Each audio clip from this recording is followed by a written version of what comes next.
This is 1010 Wins. You give us 22 minutes, we'll give you the world. Good morning. 64 degrees at 8 o'clock. It's Tuesday, September 11th. I'm Lee Harris. Here's what's happening. It's primary day, and the polls are open in New York City. Voters are deciding among about 250 candidates for mayor, city council, and assorted other positions. We were chit-chatting. I forgot what we were talking about. I must be reading the little thing on the T, as usual. Then all of a sudden he said, oh my God, the plane just went into the building. And I said, oh, I'll turn around and looked at it. All we saw was things flying all. You can hear it. You can actually hear the glass cracking, like the tingling crack in the glass. And we see papers all over the place, glass all over the place, and we actually felt the heat coming towards the window where we are. We're having a meeting in the office, and someone got a page over their pager saying the the tower's been hit. So we just went upstairs to like the 30th floor. We were on like the 15th floor at the time. You could look out the window. Sure enough, we seen the north face of the North Tower.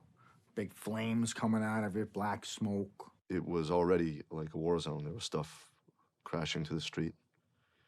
There were bodies crashing in the street. Parts of the building were falling off.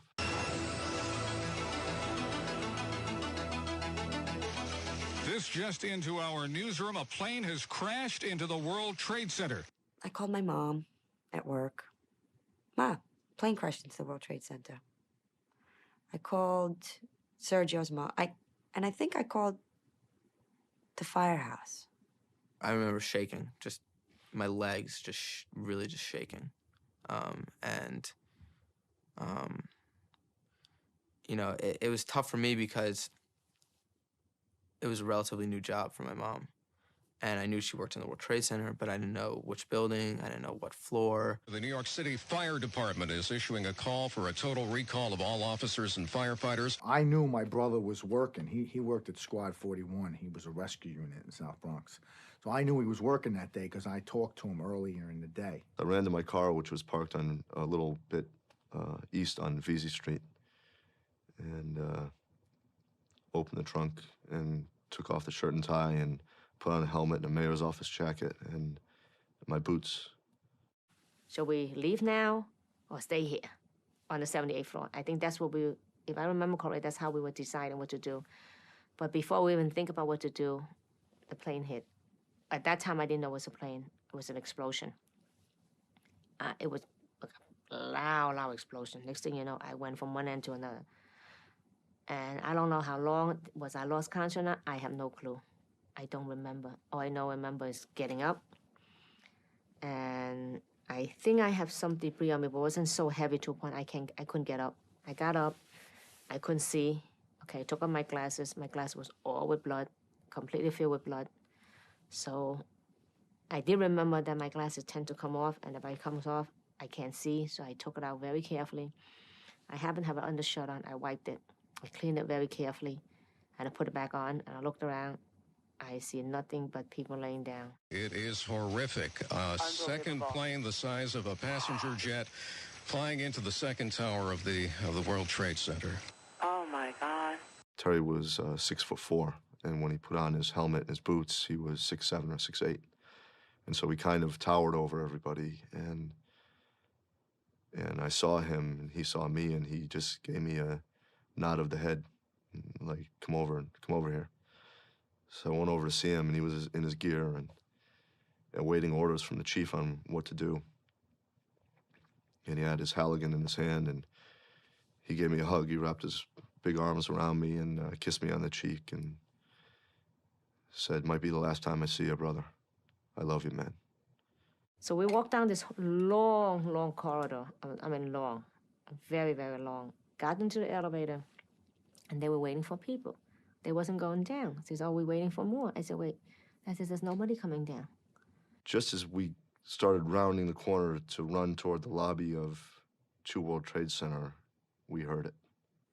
And I watched it as it came down. And again, that primal scream. Oh, my God, the building fell. Oh, my God, the building just fell. The entire World Trade Center on the South Building just fell. I found a column and wrapped my arms around it. And I had my helmet on, and I had my radio in my hand. There wasn't really time to do anything. There wasn't time to scream for help on the radio. There wasn't time for, anything really, other than just to hold on and hope. And I felt like for a split second, Sergio's in there. No, he's not in there. It was just that quick. It was, Sergio said, no, he's not. And I couldn't believe that, And then I said, no, he's supposed to be coming home. He's on his way home.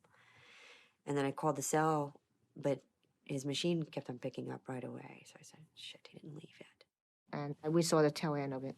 That's what we did. Because he opens the back door. And Mary and I looked at each other. We were like stunned. We didn't know what to say to each other. I think the only thing we said to each other, oh my God, we were lucky. A situation that started bad just gets worse and worse and worse. My dad got home finally, and he said that she worked in the first building on the 104th floor. And so that was just, a blow. I heard people behind me start screaming, and I just looked over my shoulder and saw the top of number 1 lean over and then disappear with the antenna and everything. And I knew Terry was in there. Is that the second building of the World Trade Center going down? Yes, that is the second. That is the second tower. That is the second tower. It's a huge plume of smoke that came out of the middle of the building, and then the building just disappeared in the smoke. We call some emergency rooms, try to call the firehouse. We can't get nobody. I'm like, you know what? Let me go get some of Michael's gear, and I'll go down. I didn't hear from him. But I'm saying, well, he's working. He's just working, And then people are calling, have you heard from Sergio? Have you heard from Sergio? And then my house just started filling up. If there was a chief or something, I would just ask him, what do you need? Do you need a machine? I'll get it for you. I just kind of jumped right in.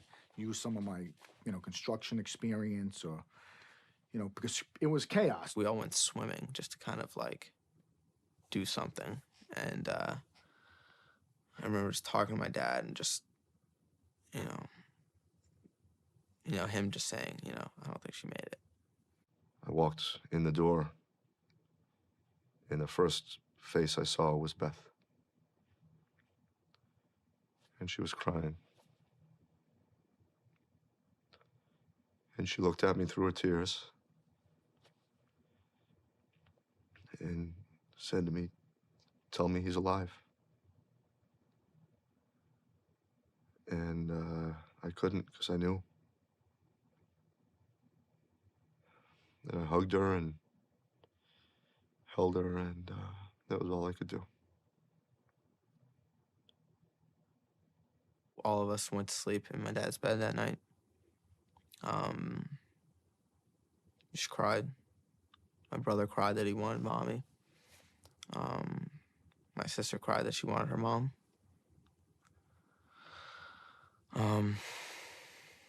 Just sucked. I mean, the whole thing was, worst day of my life. We just want to come over and bring you some food. Okay. What do you mean we just want to come over and bring me some food? Yeah, no, you just want to come over, bring you some food, and sit down with you for a while. Are you coming over to tell me that Sergio's not coming home? No. We just want to come over and bring you some food. Okay. Hang up the phone. Marisol, I don't know. The firefighters said that they just want to come over and bring us some food. Why do they want to come over and bring you some food? I said, I don't know. It doesn't sound right, right? You think that they're going to come and tell... I'm going to call back. Are you sure you're just coming over to bring over some food? Yeah, we just wanted to bring you some food. You mean to tell me you're not coming over to tell me that Sergio's dead? Because from what I understand, the only reason why a firefighter is going to come to my house now is to tell me that Sergio's dead. They said, no, we just want to bring you some food. Are you sure?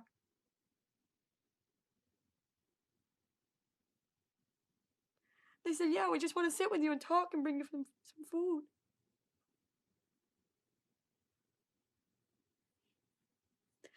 And then they came with trays of food. And I felt so bad.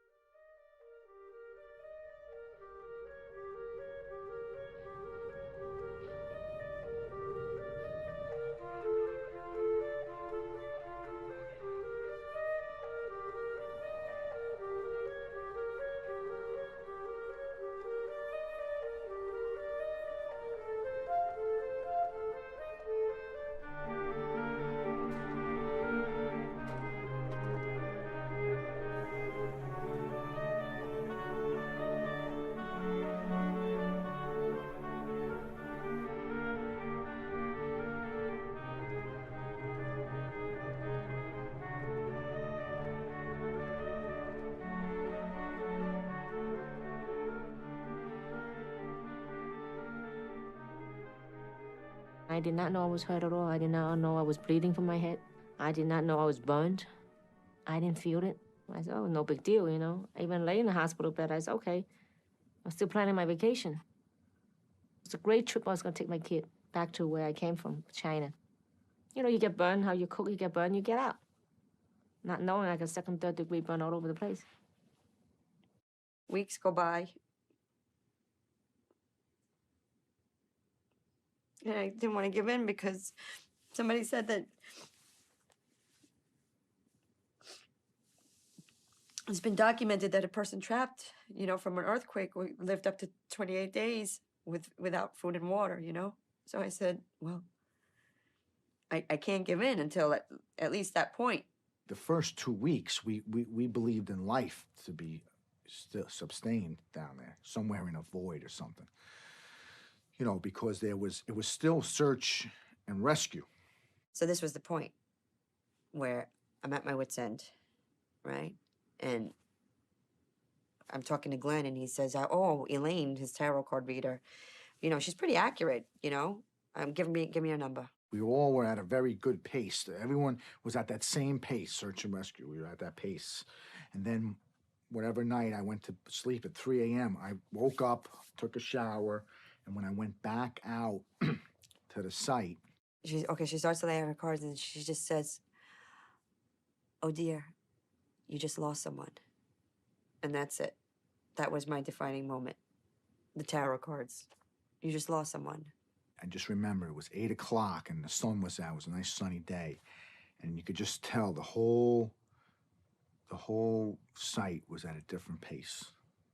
It was at one notch down, much slower. Like everyone just knew there really isn't no one alive now.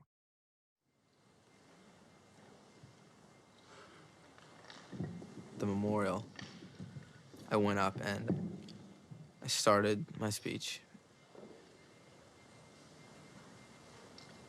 My mom was remarkable. About, I don't know, maybe about like a couple seconds into it, the first time I said mother in the speech, at that exact instant, the bird landed on my head. She was a great daughter, a fantastic sister, a wonderful wife, and most importantly, she was an amazing mother. I reach up to figure out what, you know, what's on my head, you know, and it lets me pick it up. I could swear to God there was some sort of recognition, you know. I was just holding this baby sparrow in my hand, and it looked at me, and it flew away.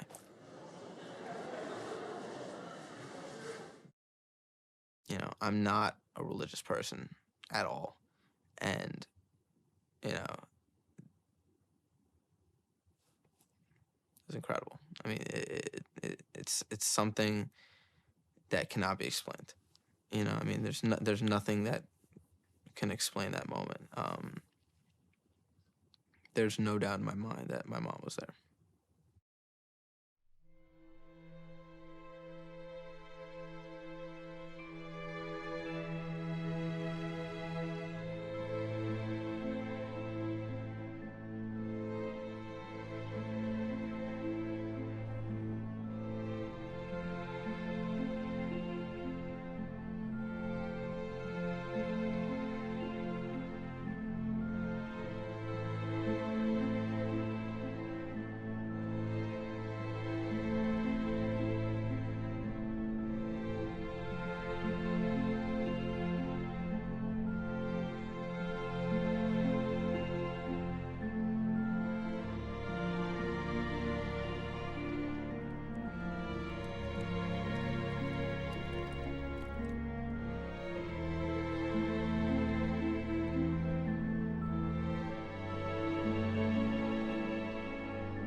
mid-March. I was staying down there pretty much every day. I would call my wife, listen, it looks like we're finding a lot of people today. I think I'm going to stay. You know, and sure enough, I'm out there with them, and the machine digs up, and here comes this Halligan out. That's a crowbar that the firemen use. It has Squad 41 written on it. And I knew my brother was carrying Halligan that day. So that was the one he was carrying. And that was huge closure. That was like, you know, I went down there the first day and on St. Patrick's Day. And right after we found the Halligan and Michael's stuff, it started snowing and stuff. It was a very, you know, very intense moment, you know. It was just like unbelievable. It was freezing cold that day. It was raining. Then right when we found this stuff, the rain turned to snow. It's snowing. There's a couple of us from Squad 41. We're sitting there on top of this pile. And it was snowing. We're like, yeah, you know, this is the moment right here, man. Unbelievable. Beth found out that she was pregnant on September 13th, 2 days after my best friend Terry died, which was certainly a happy miracle.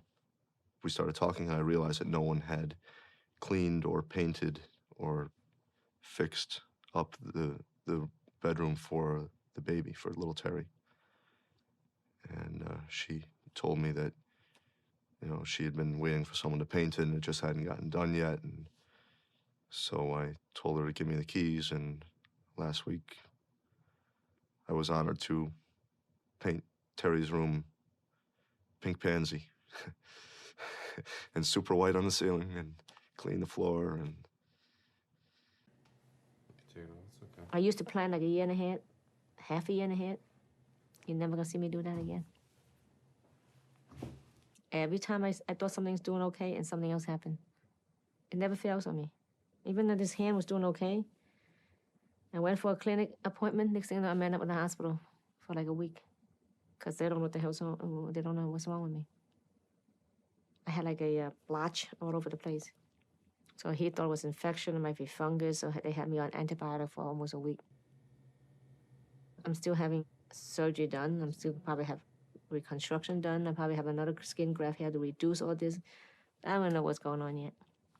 It's like a unknown to me now. I know I will have something done, but I don't know what yet. I used to do everything myself. But now all I really could do was eat, sleep, and sit and watch TV. Until I get my function back, there's not much I can do. And I'm hoping this surgery will do the trick, but who knows? So I'm keeping my fingers crossed, that is. That no other complication will come up to make it worse. So, I don't know. I don't know what my future will be. First, I wanted to punch the kid in the face, you know? And then I wanted to just go and cry. Because I felt, you know, like, who is with me? You know, I go into school and I have to see a flyer from some kid, you know, who's fighting for the rights of the people that killed my mom. You know. You know, I'm just angry at a lot of people. I can never question the fact that I love this man, you know, and that he loved me. But as time goes by and all of this stuff, I mean, I don't want to have to keep going into this to remind myself. You know, like the person that I was supposed to spend the rest of my life with. I don't want to feel like he's that distant from me that I have to go and remind myself about where we were with each other. And then I'm caught between having to move on because I'm still only 34. But I don't want to.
Morton M. Hama Jr. Edelmiro Abad. Benjamin Keith Clark. Eugene Clark. Gregory Allen Clark. Kevin Francis Cleary. James D. Clear. Edward Thomas Fergus Jr. George Ferguson. Henry Fernandez. Judy Hazel Fernandez. Julio Fernandez.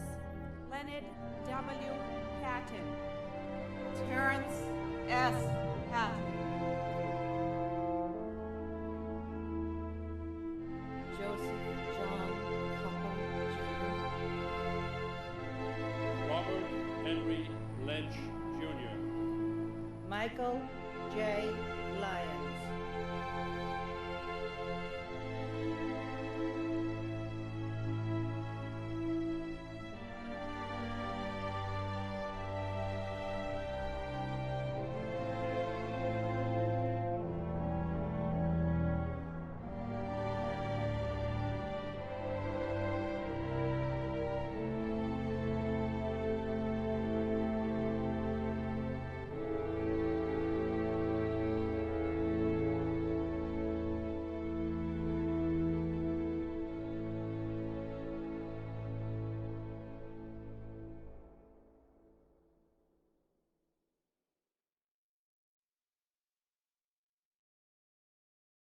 I watch a lot of home videos lately, and there's this one video of my mom on her birthday.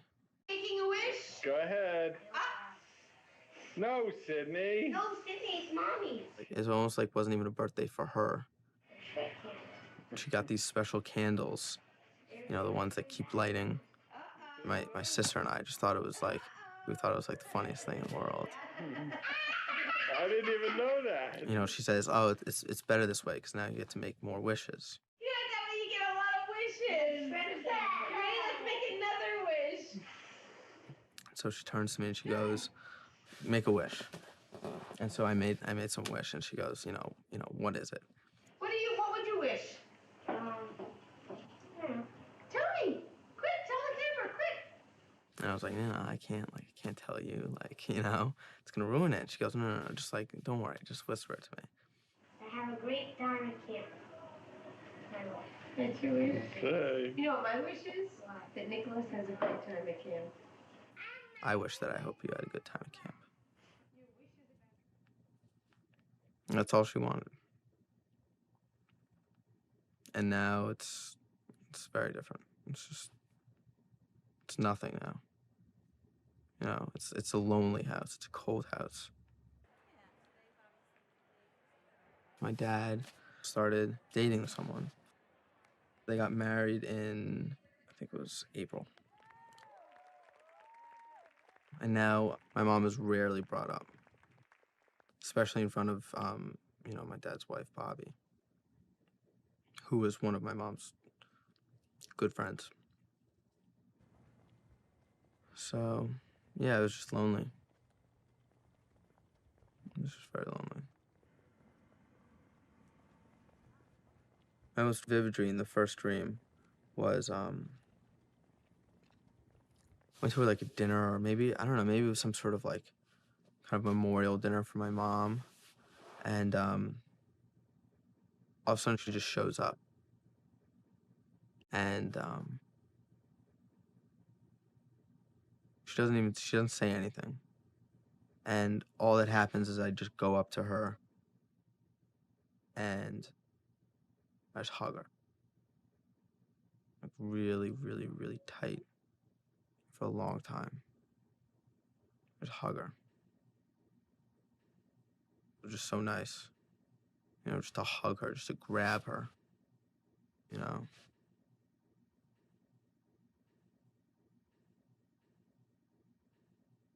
Just like put my face in her hair, just like smell her.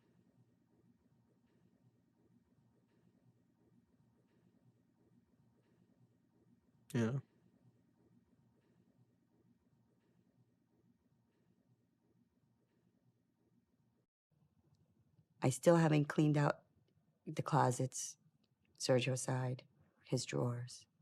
Like, I can't do it, you know? Of course, the pictures are still up. His shoes are there. His shoes are under the bed, you know? Every once in a while, I'll get that moment where I just kind of look and I say, oh, I remember that shirt. You know, I expected that at 33 years old, and I'm engaged to be married to the absolute love of my life, and we've created, up until that point, such a beautiful life together. I've got the one person that I wanted to spend Christmas with my whole life, my soulmate. And he's in the other room. I wonder who it is. Here he is. Big Daddy with a hat. And a cigarette. Hey! Bedhead that you need a hat. Yeah, baby.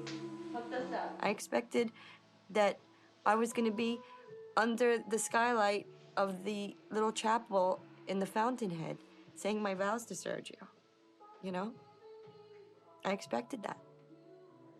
Sometimes I imagine myself having children, which I can easily shoot those imaginings down, you know? Just because I'm like, who are you kidding? I just do that. I kind of...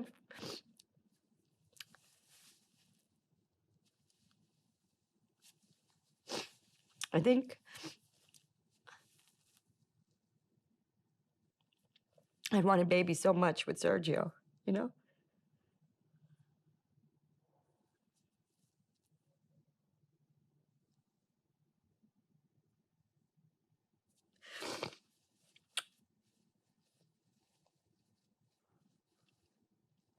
And now that he can't be here to be the father to them, it's like, no babies. You know what I mean? I had my life planned so well. Before this happened, I was traveling all over the place. And I said, you know what? This is what we're going to do. We're going to travel to this place. We're going to travel to that place. I'm just planning vacation. That's my free time when I'm home. Planning vacation after vacation. On the last surgery, I had a blood clot. And that means my index and my thumb is not moving. So that's the only thing I had before I went to the surgery. And I lost that. So normally burns like this, it takes a year to 2 years max to mature. Now I'm going into 2 years very soon. And mine is just still very active because it's bright red. It has not changed color. And the more scarring I have, the more tightening I will get it. And that will limit my mobility. So it's like here, you see how big this is? This is actually pulling my hand backward. And that's why I'm not straight, okay? Because the scar is so tight. And this hand, of course, this thing was never near that big. This got 4 times bigger than what it used to be.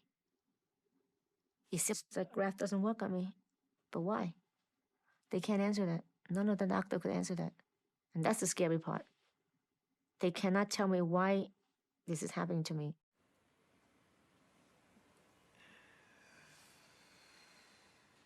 It's just like more and more therapy every day. I used to only like a couple of days, now I'm 6 days. And my whole life is like going to appointments, coming back to appointment, coming home, sit down for a while, and then you're so tired you don't want to do anything. And I know I cannot travel, okay? I can't cook. I can't do anything that I used to do. I feel useless sometimes. Like, what the hell am I doing? I'm sitting here doing nothing. So what do? You watch TV. How much can you watch? Well, as much as you can. And it's funny, I tape Murder, She Wrote. She actually somehow calmed me down. It was like a little old lady solving crimes. Next thing you know, she knows everything. So I kind of taped the whole thing. And when I get to be really edgy, I just turn the TV on and just sit there and watch her. And I know they don't mean to do it.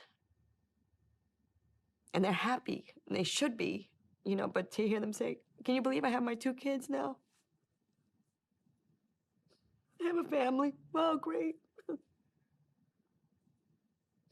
It's wonderful. It's so yucky the feelings of envy. It's so like yucky and just self-pity. You know, whenever I get an invitation or an announcement or anything like that, it's just, you know, so then I can go to Miami and get on my motorcycle and forget about the shit. Or try to. But it helps. The motorcycle helps. It's free. I get on my bike. Big Daddy, I'm gonna paint the tank soon. I get on it. I turn it on, and once I start going, and it's just that wind in my hair, you know, or through my bandana, whizzing past my ears. It's just, I feel like there, it's just open. It's just open and like free.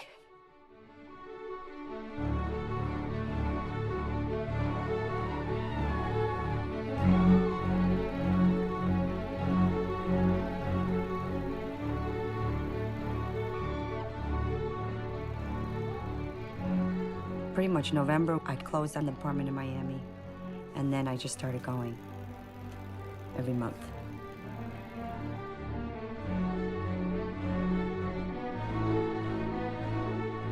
The apartment has become affectionately known as the Sanctuary.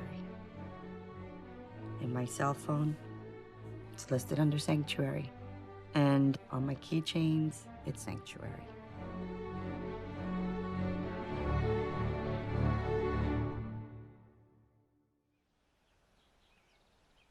When I moved to Washington, I dove into work. I really was working 12 hours a day, 7 days a week,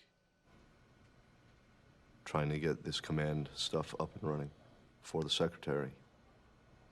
Between local emergency managers, police, fire. Someone asked me, just innocently said to me, well, don't you miss your friends in New York? And it put me on my heels because, you know, the mind works pretty quick sometimes. And I thought, oh yeah, I'm supposed to be missing my friends in New York. That was my first thought. My second thought was, I got scared. And I said, why don't I miss them? Is there something wrong with me? That kind of a thought. And then I said, no, there's nothing wrong with me, but they're all dead. During the recovery, we spent a good year, like, removing debris. You were tearing things down all the time. Tearing pieces down, putting me on trucks and getting them out of here. Finally, we came to the phase where now we're going to be building things.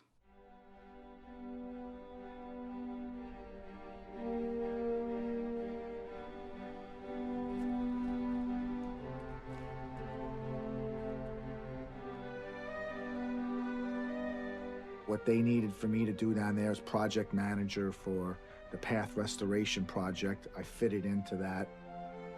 We actually were taking stuff and pouring concrete and putting metal onto it and erecting something out of the ground. Like we would say, and out of the ground she comes.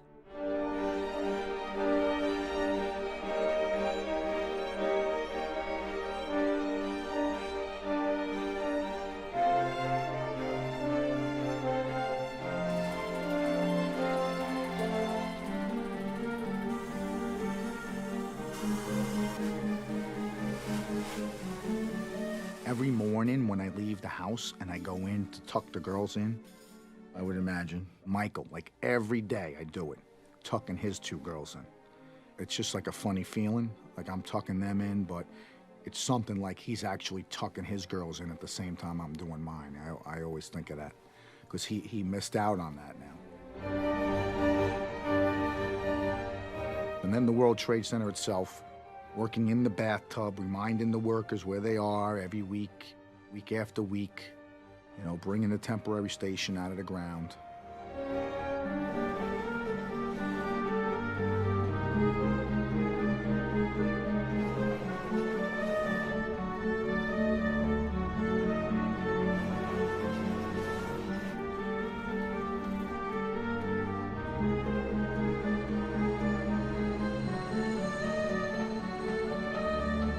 know, the day that train opened, it was like the greatest accomplishment of my work in history, you know.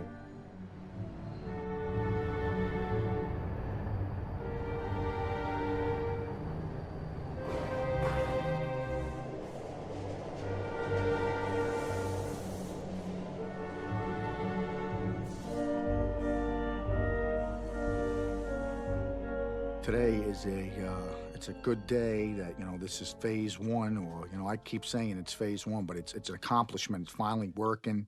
You know, this project is done. So I feel really good. I know Mike's looking down real proud about that.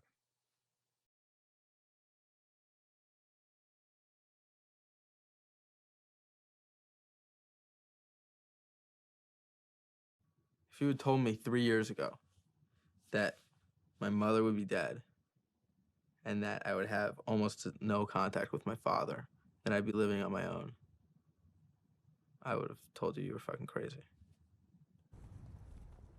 He has neglected his duty as a father to allow his children to heal the way they need to, over the way he needs to heal.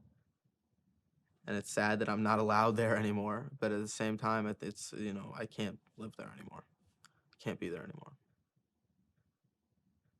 I was thrown out of the house, and so I did what is necessary for me to live.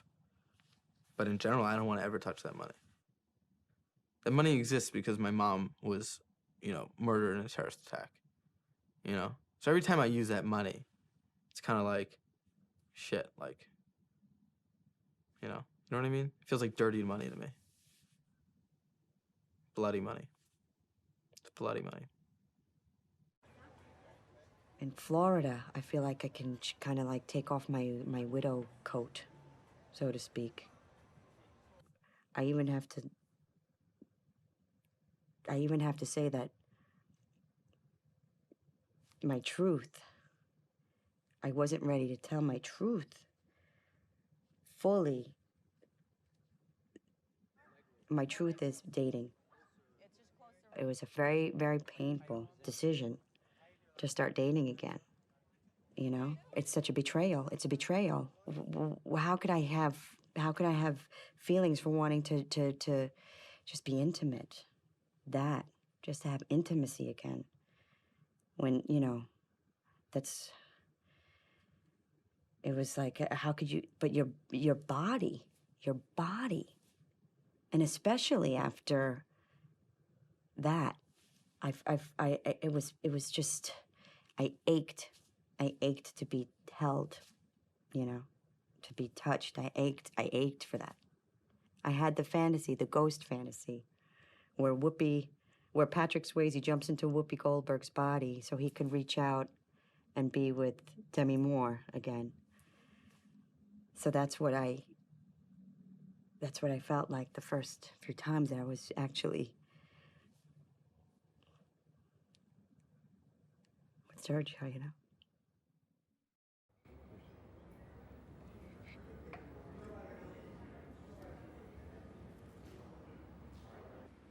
So far, my surgery has not been successful.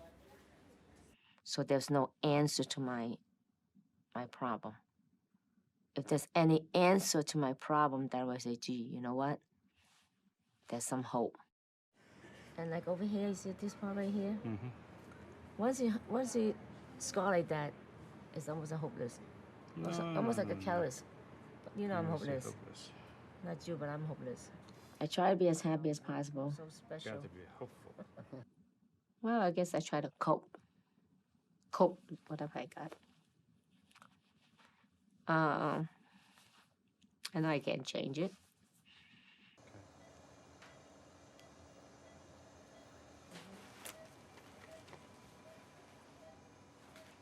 I think our biggest part with all of us who got hurt in 9/11, they do get the family support, but it's just very difficult for them to understand. I mean, my husband, he thinks I'm still the same person, but I'm not the same. Even though you say, I feel I know how you feel, blah, blah, blah, all these other things, but not really. Because you're not there. Terry was always a guy that was hard to keep up with because he was that good, but he was also very smart. Take up, take up, take up, take up. Take up. Very rare to find all of that in one person. Sleep. I never sleep. Let's go. And, you know, we went to this fire and it wound up being me and Terry alone on the line together. And we made the turn. I had the nozzle, he was backing me up, and he's just screaming encouragement. I mean, we were in hell. And he's screaming in my ear through his mask, you know, let's go, brother, you got it, move in, you got it, let's go. And that right there describes our relationship. That we could do that together, and that I knew he was there for me, and he knew I was there for him. I guess that moment right there describes it, you know. And you know, and I lost that.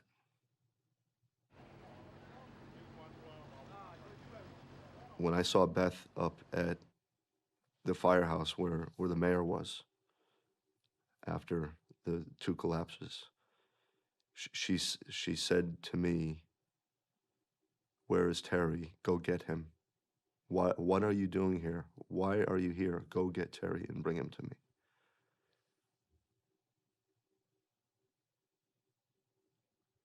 I felt horribly guilty. And I feel like, you know, I should have been there with him.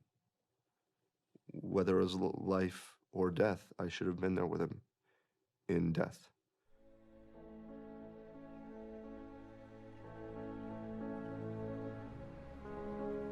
Things starting to affect me now. You know, you're out of the mainstream at ground zero and starting a new job. Then all of a sudden, things just started happening. Started, you know, dreaming about different items and different events that happened. You get flashes of, like, little certain items, like climbing a staircase, seeing what you've seen on a rooftop, a piece of an airplane wing, body parts, that type of thing, you know. You know, the digging up of bodies and human remains, you know. If I see an old shoe or something that's ripped up, like on the side of the road, that's like, whoa, I get like, just a reminder of, we would see a lot of that down there when you were excavating. You know, now probably some of this emotion, you know, is coming out, you know what I mean? It's like, you know, there ain't days will go by, I don't miss my brother. This morning I had to go to Home Depot. 2 brothers pulled up right next to me, got out of the car, going in to get plywood or something. Right away, I missed my brother. You know, I would enjoy that. Sometimes we would go to Home Depot, we get out, I would help them with something, you'd talk about things. You know, it was just this morning, right away, felt that emptiness this morning. I don't think I even started to heal yet. I think I just started to open the envelope saying, yeah, I think there's some problems here. Got to start to try to heal a little bit. Start to look inward, see what's going on. I think I got a ways to go.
washes this sweater. Oh, that's so nice. Beautiful, right? The hard work is done then.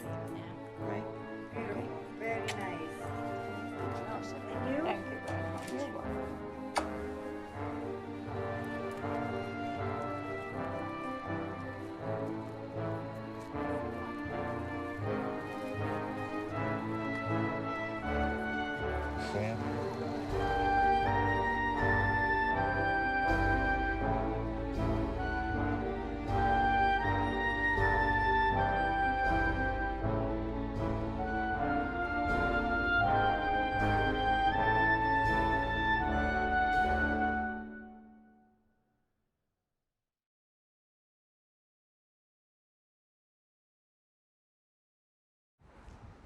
I worked for Lehman Brothers this summer. I don't know if that's what my mother would have wanted, me working on Wall Street. But for whatever reason, I feel like I need to do that to pick up where she left off. My mother started at Lehman after college. It was her first job out of college. And about, probably 20 some odd people came up to me and said, are you Nick Charles? Yeah. Was your mother Catherine? And I said, yeah. They said, she was, and then every single person basically had a different story. Every single person had their own story, how they knew her, and wonderful to hear, like priceless. Every single day I went to work, I felt close to her. Being at work, I felt close to her. Just like being in her shoes almost, especially going to and from work, like on the subway. I don't know why, because I felt like I was just like, I could be like sitting next to her on the train. Like she could walk into like the subway at any point in time. Yeah, I really, really miss her. I really do. It was a couple of days before what would have been mine and Sergio's anniversary when we got engaged. It was June 30th. And, I kind of woke up the next morning and was still kind of, laying in bed, and Ray put a ring on my finger. And I didn't have this ring on, which I've continued to wear, but I left it at home because of the trip to Peru. I didn't want to lose it. And Ray put a ring on my finger. And I was just kind of like... And what came out of my mouth was, I miss my other ring. I just was freaked out. I was so freaked out. I was like, I miss my other ring. And he said, well, go, put it on. He said, I would never take that away from you. And one of the reasons why I love you so much is how devoted you've been to Sergio. And I feel like Sergio gave me a gift with you. And I was like, and I was like, well, this is happening so fast. This is just happening really fast, and I just don't know, and I'm freaking out. I was telling him I'm freaking out. I just don't know. I mean, and, I have this whole other life, and he's never been to New York with me. Like all of these things, you'd have to meet Delia, and it's just I just don't know. I just don't know. And he's like, listen, take your time. I'm here. I'm not going anywhere. The pain, my imagining the pain of what it was going to cause everybody, I guess it was because it was causing myself pain, like to say,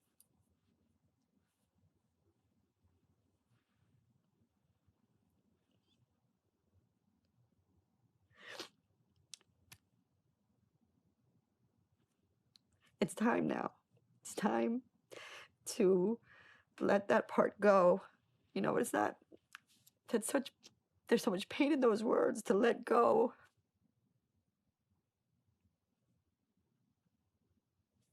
and it's been trying it. It's just trying to let go without letting go. Since the last year or so, I have so many surgery, which did a lot of good. Still not perfect, but still I can move it. Before this surgery, my hand was like this. Okay, I cannot move, I cannot stretch this out, and I cannot bend my wrist. The last time he did it, he opened this up. I was getting a grip. I was very happy about it. About a couple months ago, I was holding a bottle, it slipped out of me. And I said, that sounds weird. Then I realized I lost some of my function again. Dr. Chu, long time no see. Yes. How you doing? Actually, not too bad. And the pain is constant, but it's very mild. Only once in a while I get this heavy pain. Can you try to move that joint for me? See, even with that. So I just want to hear good things. We still have a good chance in that. I get very frustrated if I drop something I can't pick it up. I get frustrated, but I think, you know what? Then use the other hand. So I'm learning to cope with everything I have. The If we do the release again, the chance for you to be able to move is much better now. See? Okay. So Now, maybe we should give it a try. also at the same time. I kind of feel like I'm coming back to New York where I left off 3 years ago, but it's not the same, you know? I don't know what fate has in store for me. And I don't know what my career is going to be. I don't know where my money's going to come from. The pension is nice, but it's not, you know, it's not enough for me to have a one-bedroom here, you know? No, I'm not really not doing anything right now. Just kind of in a holding pattern. They just released some more tapes of the firemen calling the fire department dispatcher. Patty Brown was one of them. Dispatch, Captain Brown, line of 3. I'm at the World Trade Center. Yeah. I'm on the 35th floor, okay? Okay. Just relayed to the command post. We're trying to get up. You know, there's numerous civilians in all stairwells. Numerous burn injuries are coming down. I'm trying to send them down first. Apparently, it's above the 75th floor. I don't know if they got there yet, okay? Okay. Free truck, and we're still heading up, all right? Okay. Thank you. Okay.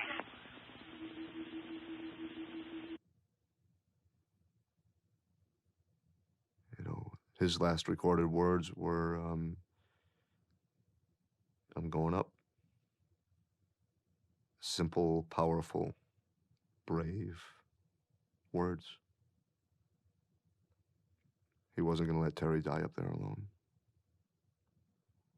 I wish I could have done more to help Terry and Patrick and all the other guys. I wish I could have.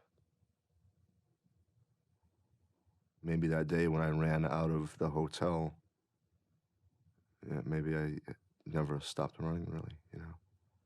Maybe I'm running away from the hurt.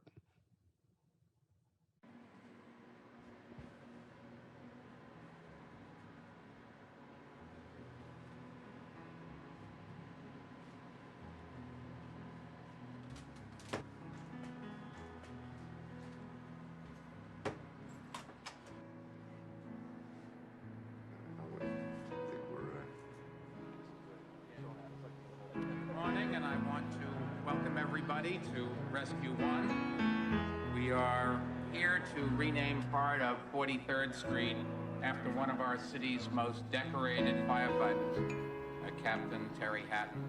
And I'm honored. His wife and family will continue to honor him every day by speaking his name and preserving his memory.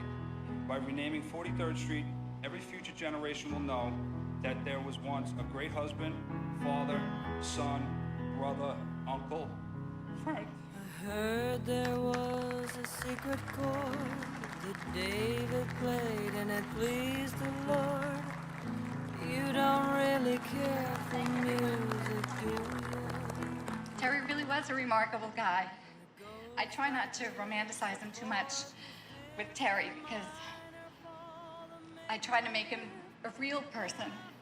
But she's gonna look at that sign and think, gee, my dad really was what my mom said. just thank you very much, everybody, for being here. I appreciate it so much. Hallelujah. Hallelujah. Hallelujah.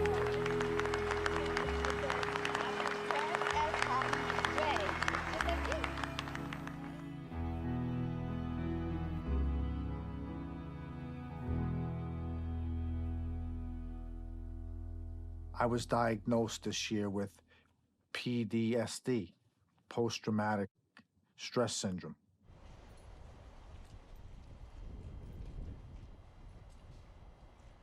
My eyes are very, very weird looking sometimes. I'm on some medication. I take clozapam and some Risperdal, you know what I mean? I go for therapy once a week. Some of the symptoms are like anger and screaming out and like, so like at work, you'd be yelling at the workers more. I was sleeping in my car because I was having arguments with my wife. So I'd sleep out in the driveway some nights. And then I had a new job and you go in, you don't know anybody. Your feelings are all over the place. You're trying to get involved with new people and see how they react to you and, that whole type of thing. I think it's fate that I'm there at Ground Zero. The things that happened at my last job, why I left, was all fate for me to get down to Ground Zero again.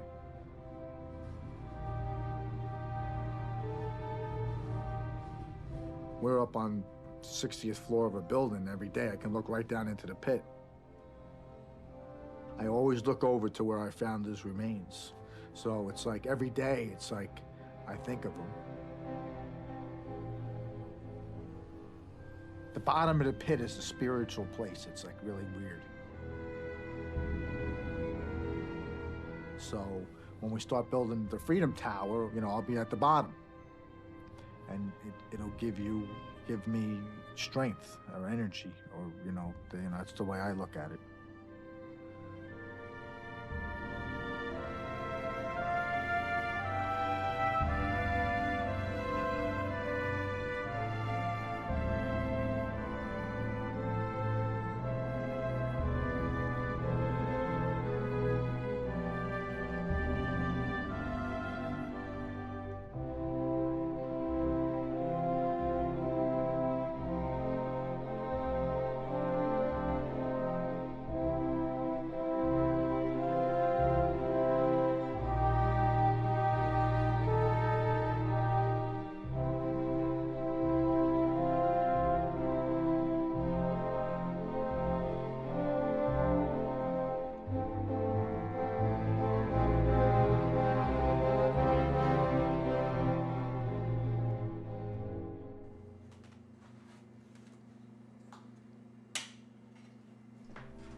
Edward Raymond Vanacore.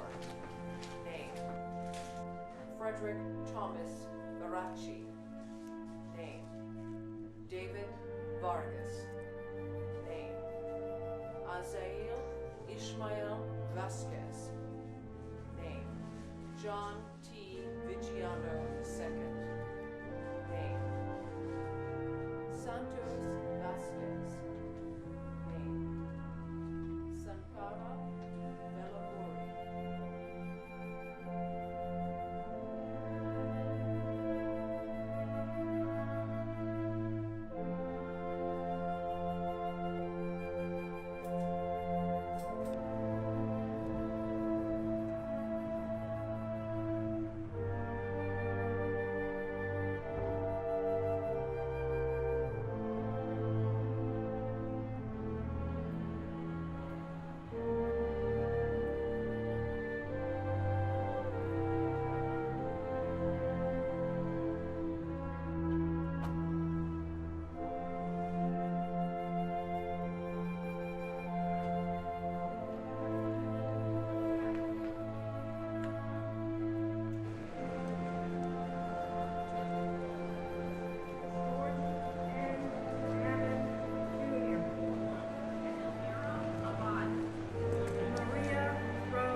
Sean Curtin. Gavin Cushney. Manuel Joan Demoto. Caleb Aaron Dack. Carlos S. DaCosta. And my incredible wife, Catherine Charles, our children, Nicholas, Sydney, and Dylan, and I miss and love you very much. Robert Anthony Vicario. Celeste Torres Victoria. Joanna Vidal. Joseph Vincent Vigiano. And my fiancé, firefighter and former detective, Sergio Big Daddy Villanueva. You were so much to so many people, and our families and friends love and miss you every day. I carry your heart in my heart, and I laugh, love, and celebrate life for you.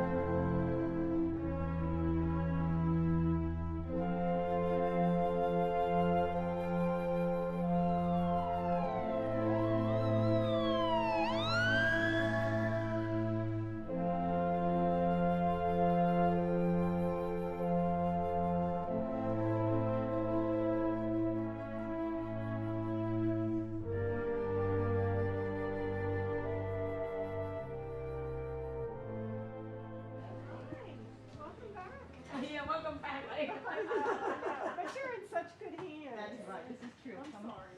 Come hither. The reason I agreed to do the surgery with the plastic joint, because I understand a lot of people had plastic joint worked out perfectly. In my mind, I said to myself, I give myself a last chance.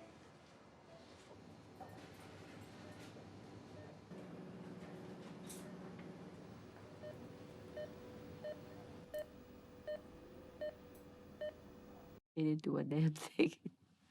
But I expected it. He said he wanted to try it. It is a little bit better. At least now I'm like straight. Before it's like crooked to a point, I can't do too much. And if you really don't know that my hand's not moving, you really don't know about it. Okay, so I accepted the fact. I told him I'm accepting the way as is. It will get worse, but you know what? I'll worry when time comes. I'm not having any more surgery in this hand. Because arthritis is going to kill these hands soon. But you know what? People have worse condition than I am. And the thing that really made me turn around is the burn conference. That turned my attitude completely different. You see some of the patient has been burned, and you have to say to yourself, I'm very, very lucky. So since then, I look at myself at a very different attitude. Cool? I'm having another surgery in the beginning of December because my eyes is pulling. This part right here. Because when I look this way, it's pulling my eyes. It's gonna get worse. I don't want to get to a point that I cannot move it anymore. Affects my vision. Otherwise, I would not have it done.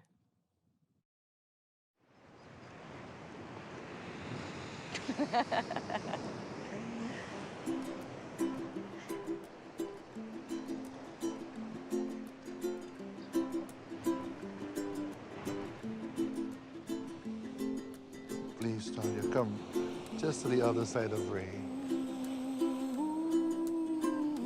The Uli Aloha offers a word of greetings, for it says in part that this is the sight for which you have longed. Now that you have come, love has come with you. Aloha and welcome.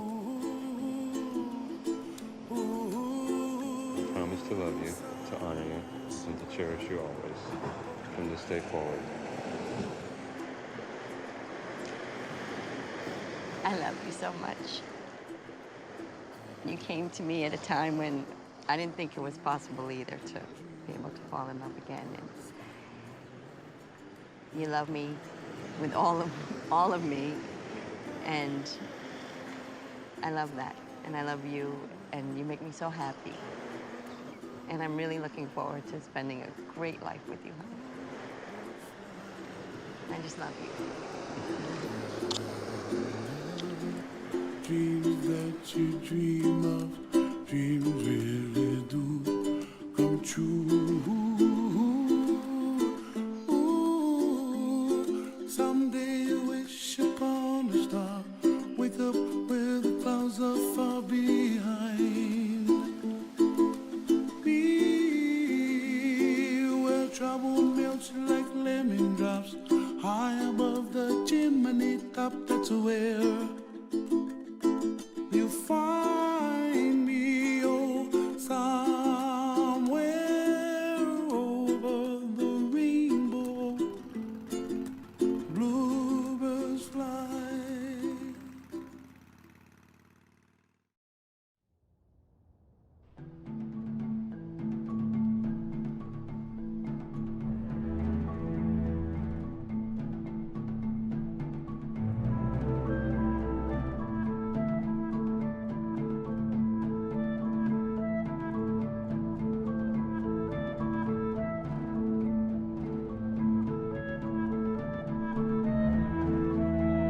That terrible day. And now we honor them by beginning to raise the Freedom Tower into New York skies. It will be an emblem of our city in concrete and steel.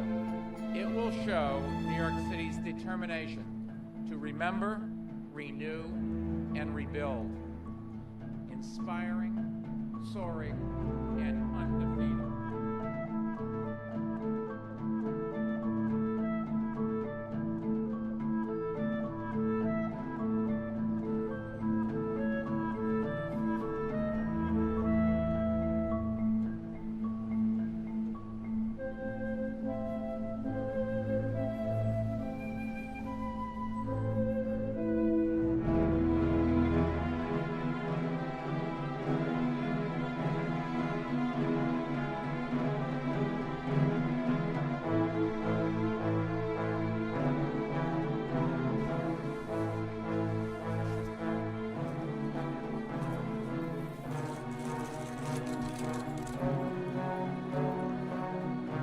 Nicholas Charles, BA in Economics.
It's just really odd. My whole life I've thought I'm gonna work on Wall Street, like my mother did it, and she loved it, and then kind of realizing maybe I'm not my mother. Just like admitting that to yourself. It's odd, and it's also just like upsetting. 6 years has gone by, and fact of the matter is that I do remember less of my mother. Can you kiss mommy's ear while I'm taking off? Most of the time I think about it and like I'm happy that I'm thinking about it because I just like loved her. You know, I just loved her. So when I think about her, it's just comforting at this point. I was really angry at Osama bin Laden. But now that just seems so absurd to me. Like, I don't know him. Like, he was responsible for the what's terrible thing that, like, completely changed my life. But, like, I don't really know him. I guess I don't really hate him. I did, But that just seems absurd. He's living in some cave in Afghanistan. Like, I don't really hate the guy, you know? I guess that's really when I guess you can start coming to terms with something like that. You know, when you start like letting go of the anger and the, you know,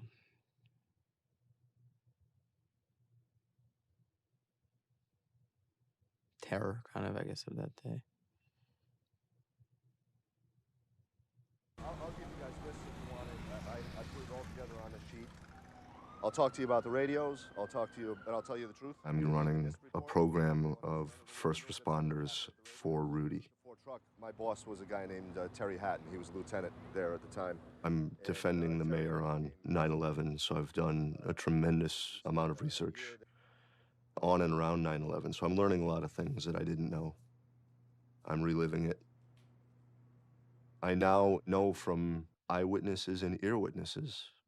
I know how they died. I know where they were. You know? I know Terry was trapped up on 83 with his guys. You know, they had an interior collapse, and they were trapped in the tower before the big collapse. And they were screaming for help on the radio. And Patty Brown heard it and was going up the stairs. The bravery that they demonstrated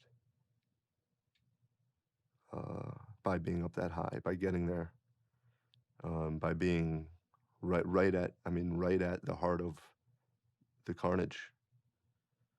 I'm extremely proud of them.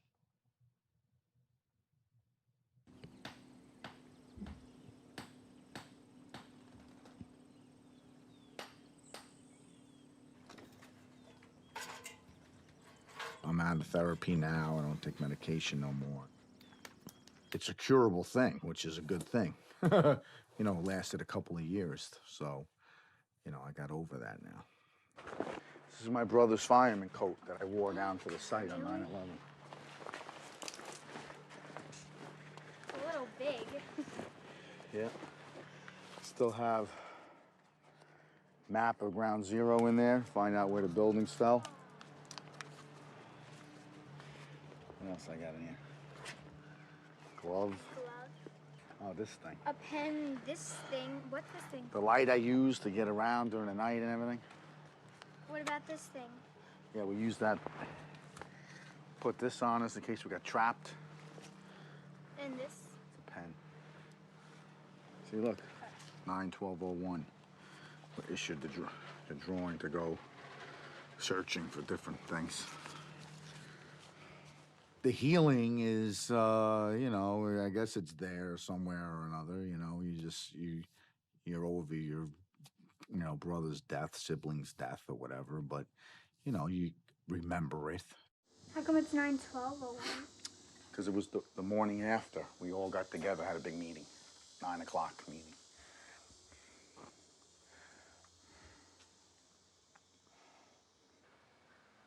There's guys I worked with for a whole year. They didn't even know till today that I lost my brother. Because when some of them were complaining about cleaning up. And I said, listen, do you know where you're working? Like 2,800 people died here, okay? And on Tuesday, all their family members are gonna come here. This is the only place that they have to go because they didn't find them. So you got your crap laying all over the place, so you might as well clean it up for them, all right? You know, you're not just here because, you know, you're beating your chest last week, you're building like the Freedom Tower. So do you know why you're doing that? Because like the other ones fell down. So, you know, remember where you are once in a while.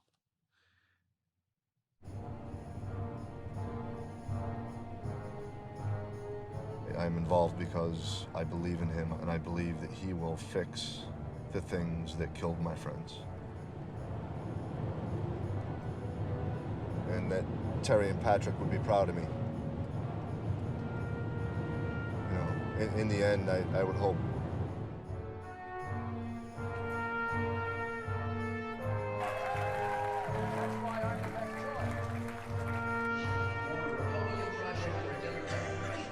An American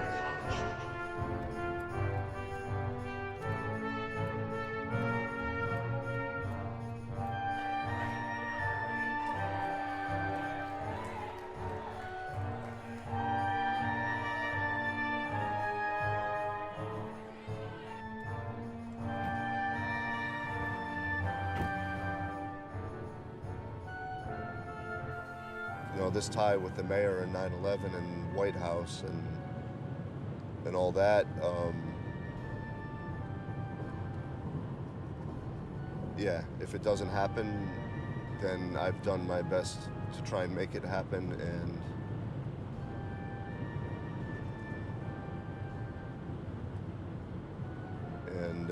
then it's done.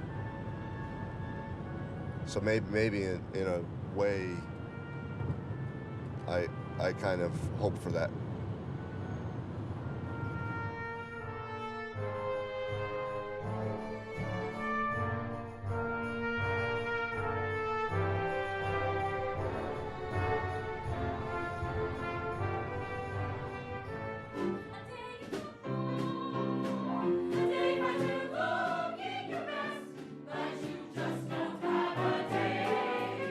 God bless my wife. She's been through a lot of stuff. She has been an angel for all the things that I've been putting her through. And we do stay together when we can and stay with our children. But, you know, she has sacrificed a lot of stuff. You know, early on, we were trying to have another child, and then 9/11 came, and that kind of blew all that out of the water type of thing. Because I wasn't home, and stress, and then you get older, and then, you know, you get too old, and then you miss that opportunity. And I think that had happened with us.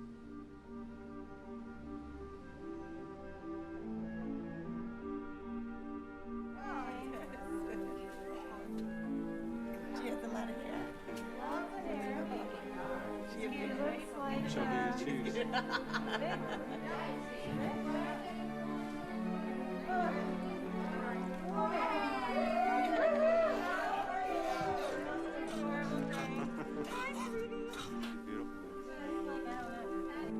Yeah, are you okay?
They gave me a facelift for free. That's one thing I could laugh about, you know what I mean? What else can you do? But, you know, a little bit at a time. I hope anytime soon, though. Somehow I can't take the surgery anymore. Even though I do it now, it doesn't mean it's going to work later. But at least maybe I have a couple years of freedom. If it goes back, I say, oh, well, I'll be 60. I said, I'll be okay. If I can't turn, it's all right. 60? Listen, I'm old enough. You turn around and come over here. Hi, she's all mine. You gotta go show off. Like, here she is.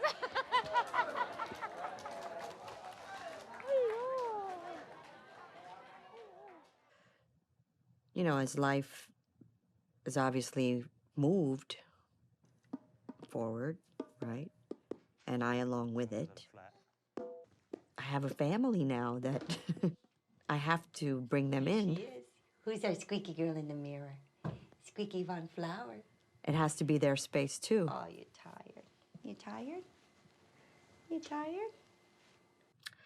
I was looking at the desk in the corner in the dining room, and there's pictures of Sergio and I, you know, we're kissing. There were 2 pictures of us kissing. There's our engagement portrait.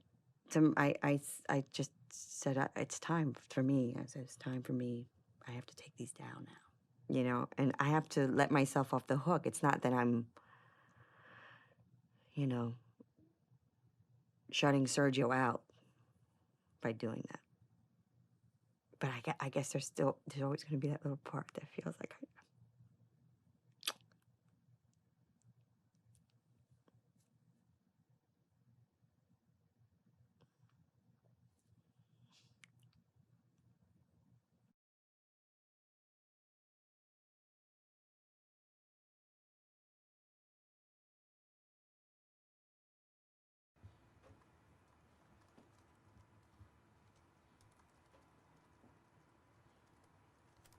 A great deal of what my book is about the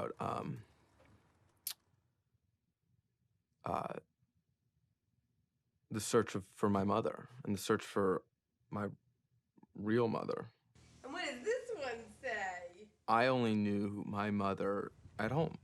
Nicholas! That's how I knew my mother for the first 15 years of my life. I love your mommy. He said no. And you know, And at home, she was our family. You know, she was the glue in our family, and she was kind and From you, that's quite funny. giving and funny and, you know, everything that she was great. Oh, you're doing to me what I do to you, Nick? I went to work on Wall Street because, you know, I wanted to be more like my mother and follow in her footsteps. And I think that for me, recognizing that it's not what I want to do with my life was important. And I think that allowing myself to accept that my mother would have been proud of me no matter what I do is important. Terry's always in my head. His voice is always there.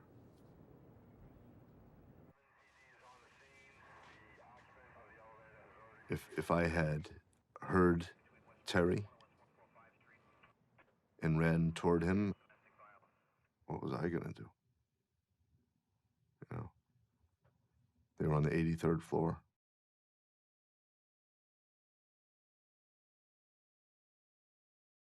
What would the point of that been?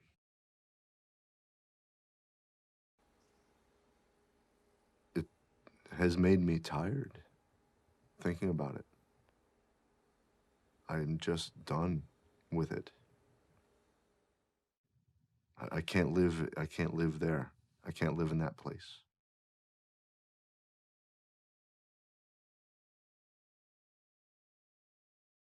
I want to live in this place.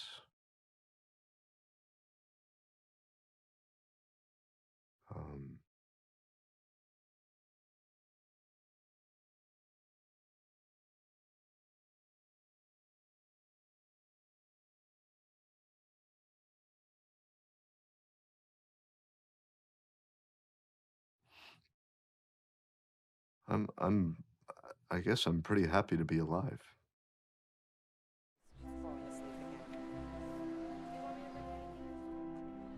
it's kind of strange to bring my new family into Sergio's family. That's heavy, right, Lee? Yes. How are you? Good. How are you? Samantha, how you doing, my baby? She's so big. She kicking? She's been busy. Oh, raise that shoe. She just realized that in order for her to continue to be a part of my life, you know, she wanted to welcome all of the new with it. And I know it was very hard for her, but once we did it, it was just in a kooky way normal. It kind of all just fell into place in a really smooth and kind of peaceful way. Who are all of these people? Are these people really your relatives? I think there's a part of me that's afraid to show people that I'm so happy now, you know, because then it kind of negates what happened. I know a lot of people see me and they're like, you know, I'm so happy for you. You know, you deserve to be happy. It's so good to see you smiling again and all of that stuff. And so, and I have to be very protective of, you know, of Ray and of my babies too. Like, you know, I can't, if I'm having a moment, you know, which they come, but they usually come like at nighttime, you know, some triggers or whatever. And then the grief is very private now. It's not like something I can openly emote, you know. Some years she got like the season. Well, we got a season tickets, right? Somehow we had dinner together. A dinner, one dinner, which was like a big deal. And then we decided to have another dinner, and it eventually became a weekly dinner over the past year. And now I like have a father again. And now I haven't taken a video in so long. I feel like I'm doing a disservice to Dylan. I said, these are the things that I think you did wrong. You didn't let your kids heal. You shouldn't have gotten married as early as you did. And I think he finally was able to let go of some of his pride and say, you're right. You're right. I'm sorry. And that's all I needed, you know? I think that I held him to like this incredible, unrealistic standard as a father. And I think that creating a more realistic idea of who my mother was has allowed me to accept my father as a more realistic human being. You know, he's my father, but he's also just a human being, a guy that lost his wife and his best friend.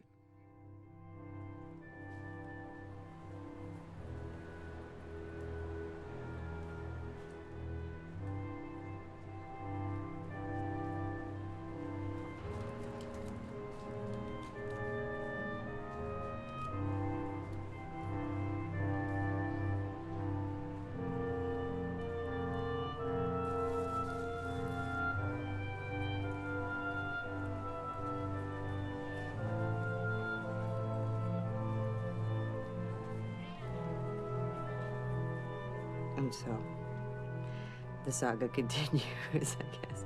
I think it is a lifelong thing. I think prior to living this experience, I think it would probably be easy for me to imagine that, you know, when people move on, they move on, you know, but the truth is you don't move on. I mean, it's something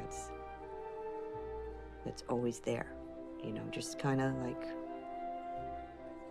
it's there.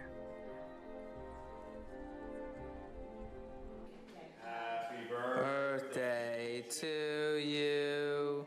Happy Our whole family was broken. And I think that over time, we found a way to come back together and make it work without her, without my mother.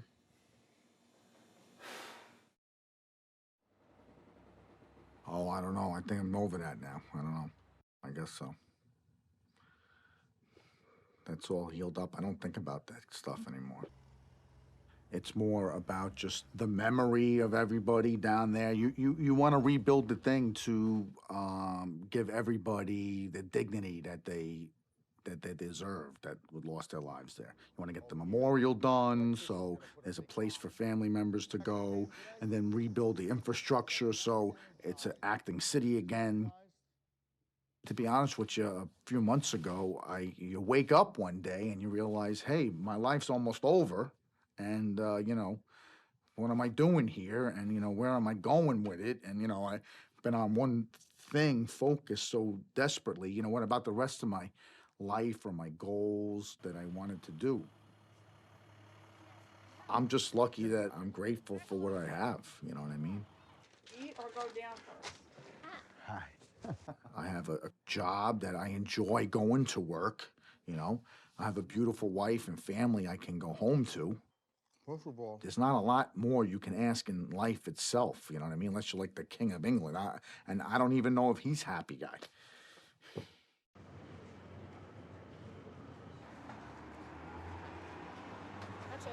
Yeah. But I told him I wasn't doing any more surgery. He's kind of like, well, you're not done. I said, guess what? I'm done. It's enough. It's over 40. And I've been in the hospital, what, for the last almost 8 years? So when I said, oh, gee, I don't have to go through this anymore, it feels good. It just feels good. And then if you look at me this way, you don't know I got burned in that end anyway. So that is good enough. So when I take pictures, I say, okay, everybody, stand this side, because this is the way I'm going to face. I said, this is my good side, okay? That's how I do things. You gotta make the best out of it. I remember you. You look That's good. been like, yeah, I know. They did a lot on me, though. How you doing? You look nice. I like your Thank you, clothes. thank you. It happened, but I'm alive. That's the only thing I kind of tell people.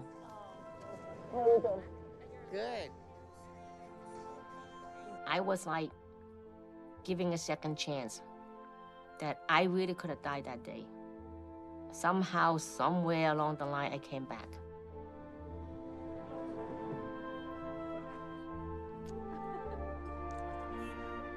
I'm glad I'm alive. I am very, very glad I'm alive. So I'm gonna go do things. One day at a time, I'm gonna do things. Okay, so we're gonna plan a party next.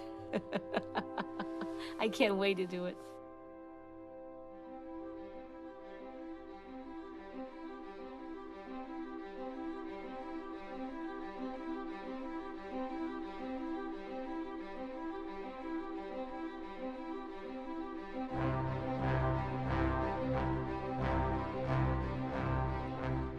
You can't push too hard in life, you know what I mean? You gotta kind of find your way, how you wanna do it.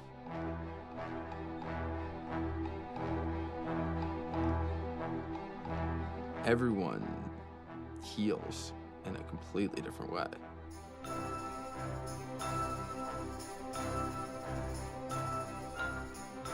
The good of grief is that it meant that you loved someone so much, you know, that it was hard to let them go.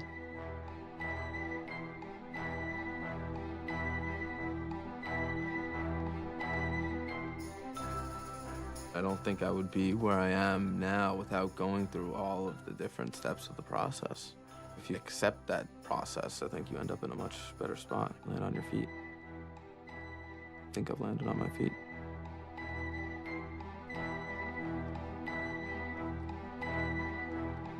I have a completely new life. A new home in a new state, a new husband, new babies, and a beautiful life.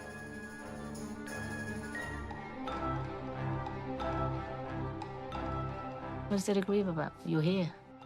See, my attitude is, if it doesn't get me anywhere, don't bother. You wake up, gee, I'm here. So I said, okay, what are we gonna do next?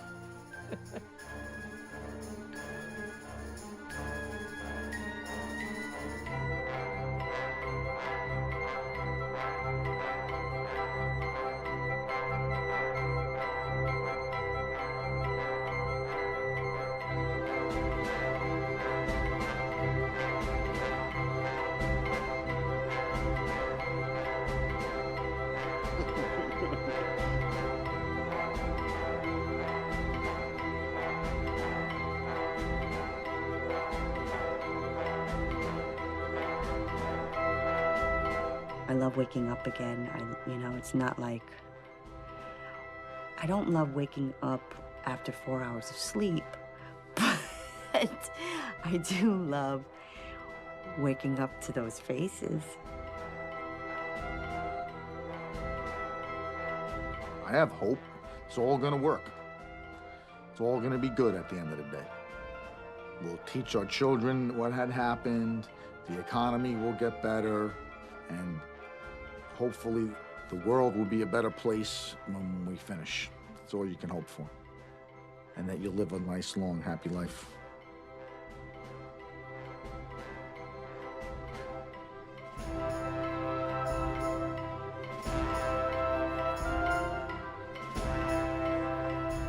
I'll always grieve.